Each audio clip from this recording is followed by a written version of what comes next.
It took 3.7 billion years of evolution to create you. Your ancestors survived ice ages, outran apex predators, and conquered the physical world. Your body is a biological miracle, intricately engineered for movement, struggle, and endurance. But look at you now. You are sitting in a padded chair, completely motionless, staring at a sheet of glass for hours. Your brain still craves the thrill of the hunt, so you feed it simulated danger and digital rewards. But here is the tragic trick. Your brain thinks you are a warrior conquering empires, while your body is slowly shutting down in a dark room. We have successfully hacked our own biology to feel accomplished without doing anything. But what happens when an organism designed for survival stops surviving? It started innocently enough in the 1970 seconds with a few pixelated dots bouncing on a screen. But in less than 50 years, those dots evolved into massive hyper-realistic universes. Today, gaming is bigger than the movie and music industries combined, capturing the minds of over 3 billion people. It is the fastest adoption of a new technology in human history. To understand why this is happening, we first have to admit something that might sound counterintuitive. Video games are not evil. In fact, they are likely one of the most sophisticated training programs ever invented for the human brain. If we look strictly at neuroscience, playing a video game is a miracle of cognitive engagement.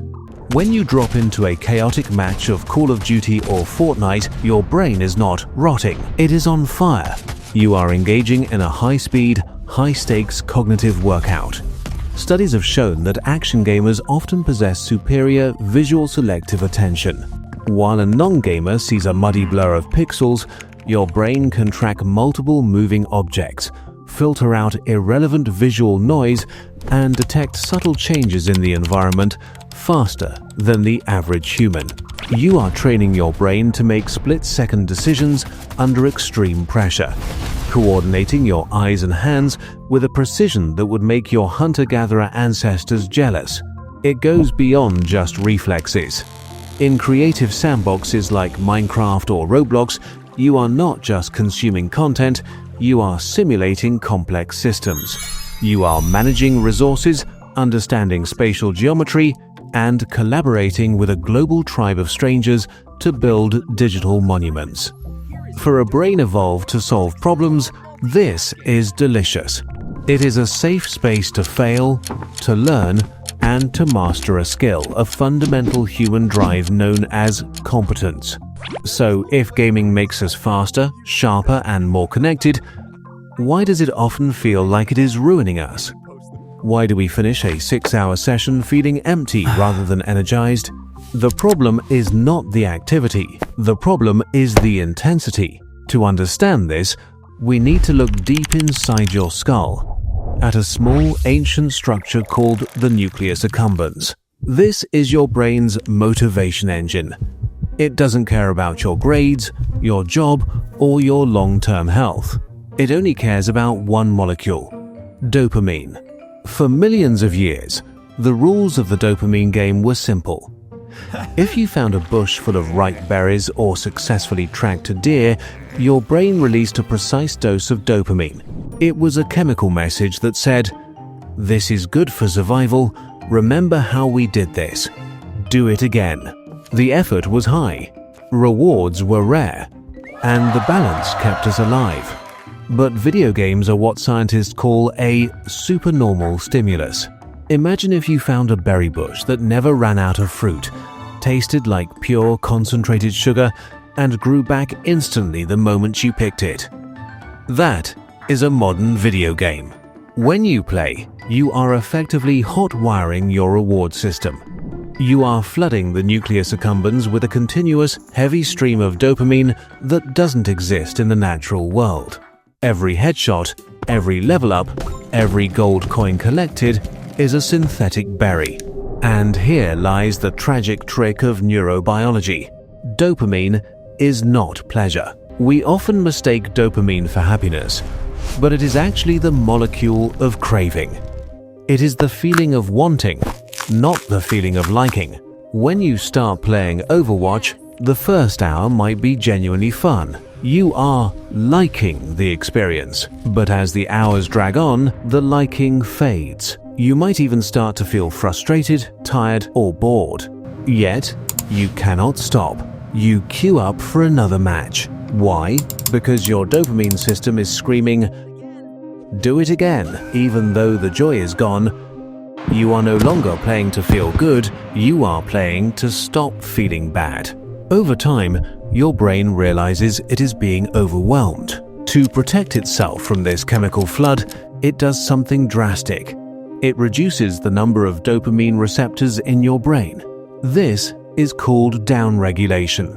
This is why the real world starts to feel grey. Reading a book, cooking a meal, or walking in the park offers a low-density dopamine reward. To a brain accustomed to the high-voltage fireworks of a video game, these natural activities feel painfully dull. You haven't lost interest in life, you have simply numbed your ability to feel it. You are like a person who has eaten nothing but candy for years, wondering why an apple tastes like cardboard. If biological downregulation wasn't enough, you are also up against an opponent you cannot see. While you are playing the game is playing you. For the last 40 years, the gaming industry has quietly weaponized behavioral psychology to ensure you never put the controller down. They don't just hire graphic designers, they hire data scientists and psychologists to perfect the art of the compulsion loop. To understand the trap, we have to go back to the 1932 and meet a psychologist named B.F. Skinner. Skinner placed rats in a box with a lever. He discovered two very different ways to control behavior. First, he set the lever to release a food pellet every single time it was pressed. The rats pressed it when they were hungry, ate, and then ignored the lever. They were in control. The reward was predictable, so it was boring. Then, Skinner changed the rules. He set the lever to release food randomly. Sometimes the rat got a huge feast, sometimes a crumb, and sometimes nothing at all. The result was terrifying. The rats went insane. They pressed the lever compulsively over and over again, ignoring sleep, ignoring other rats, pressing until they collapsed from exhaustion. And it is the backbone of the modern gaming economy. Does this sound familiar? It should. When you spend hours grinding for primogems to pull for a new 5-star character, you are not playing a game of skill. You are the rat in the box. Game developers know that the brain releases the most dopamine not when you get the reward, but when you are anticipating it. The split second before the loot box opens, when the light turns gold or purple, that is the higher. If you don't get the character you want, the disappointment triggers a stress response that demands relief, which can only be satisfied by pulling the lever again. If you do get the character, the euphoria lasts for minutes before you set your sights on the next target.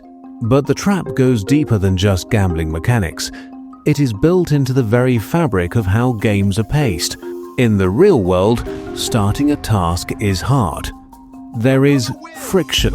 You have to gather materials, overcome procrastination, and face the risk of failure. Games are designed to be frictionless. We know about the sleep deprivation. We know that the blue light from your monitor tricks your circadian rhythm into thinking it is noon at 3 a.m., destroying the quality of your rest. We know about the gamer posture, the eye strain, and the sedentary lifestyle that quietly increases your risk of cardiovascular disease. But the real crisis is not what is happening to your body.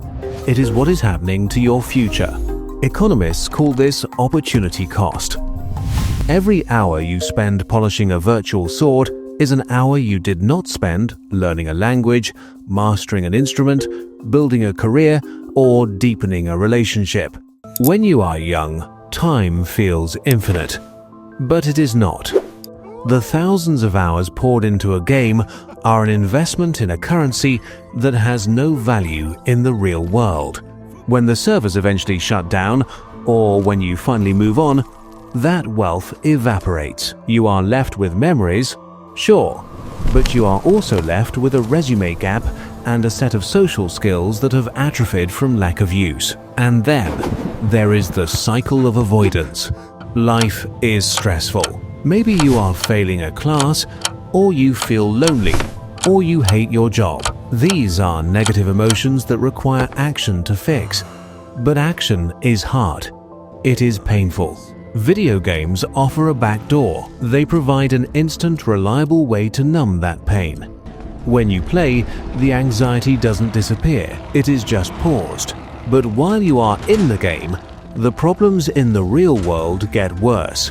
The assignment is getting more overdue. The loneliness gets deeper. When you finally log off, reality hits you harder than before. You feel guilty and overwhelmed. So, what do you do to cope with that increased stress? You log back in. You play to escape the problems caused by playing. Slowly, your tolerance for boredom, which is actually the birthplace of creativity, disappears. You can no longer sit alone with your thoughts. You need constant input. You become a spectator in your own life, watching the days blur together from behind a glowing rectangle. The tragedy isn't that you are dying, the tragedy is that you are not truly living. So, is the solution to sell your PC, burn your console, and never play a game again? No. That is unrealistic and honestly a bit sad. Games are a beautiful art form. They give us stories, challenges, and joy. The goal is not to eliminate them, but to change your relationship with them. We need to move from compulsive gaming to intentional gaming. First, you must break the friction loop. Currently, playing is the path of least resistance. Make it harder. Unplug the console after use. Delete the shortcut from your desktop. Create a physical barrier that forces you to make a conscious choice to play rather than sliding into it automatically. Second, reintroduce high-quality dopamine to your life. Your brain has forgotten that solving a real problem or sweating during a workout actually feels good. It will be hard at first. Your brain will scream that it is boring. But if you push through the boredom, your dopamine receptors will eventually heal. The colors of the real world will return. Treat games like a spice, not the main course. They are a wonderful place to visit, but a terrible place to live. You are the only character in this universe that actually matters. Don't waste your stats on a digital avatar.